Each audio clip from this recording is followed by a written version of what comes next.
A very good morning to all my students.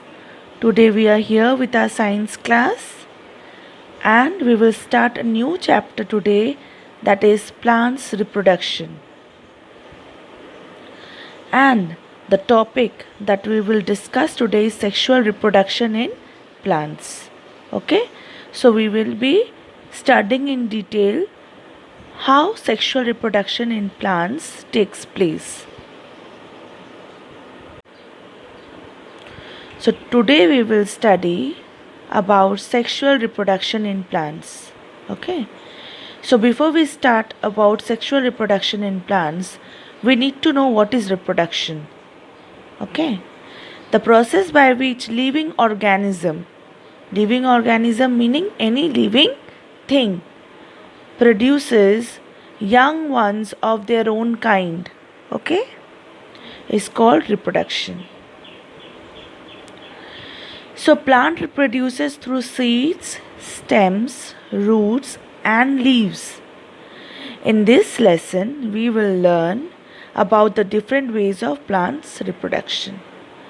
So plants generally reproduce through seeds, stems, roots and leaves. Clear? So we will be studying about sexual reproduction in plants. Now in the previous lesson we have learnt about pollination.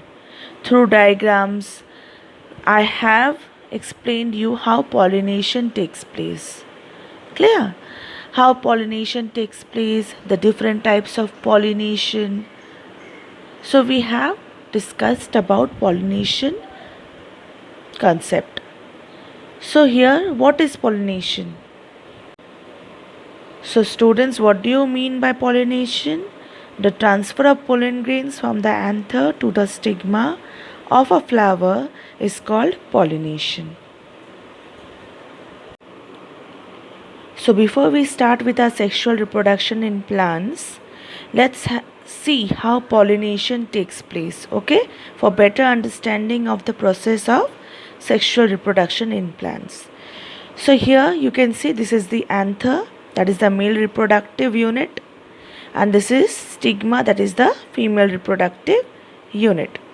Can you see this red dust like particles from the anther, from the tip of the anther? Now these dust like particles are called pollen grains, which gets transferred from anther and comes in contact with the topmost part of the female reproductive unit. From there it enters through the style and gets to the ovary. So this process is called pollination. Now there are two types of flowers. One is bisexual flowers and another one is monosexual flowers. Bisexual flowers can get pollinated by self-pollination. Okay, so bisexual flower here is an example of bisexual flower which gets pollinated by itself. Or if it is a monosexual flower, it may get pollinated through cross-pollination or self-pollination, depends. So with this we come to know about pollination. So after pollination, fertilization process takes place. So in sexual reproduction in plants, fertilization process is one of the most important process. So after pollination, fertilization takes place, and after fertilization, formation of fruits takes place. So we will be studying about fertilization here. So how fertilization takes place? So when the pollen grains, can you see the pollen grains? That's the red dust particles. Okay. So when this pollen grains falls on the stigma, so this is the topmost part of the female reproductive unit. Okay. And this is the style. So when the pollen grains falls on the topmost part of the stigma, it grows into a thin pollen tube. Okay. This pollen grain then forms into a thin pollen tube, and this pollen tube carries male reproductive cells. Can you see this? Can you see this red cells? These are male reproductive cells which are carried from the tip, that is from the stigma, through the style. It comes through the ovary and then it gets contact to the female reproductive cells, that is ovules. Clear? So from the stigma, the pollen grains are carried through the pollen tubes.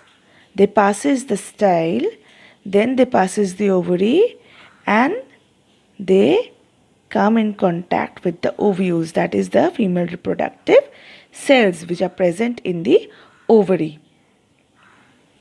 Now the male reproductive cells, can you see this male reproductive cells, the red cells?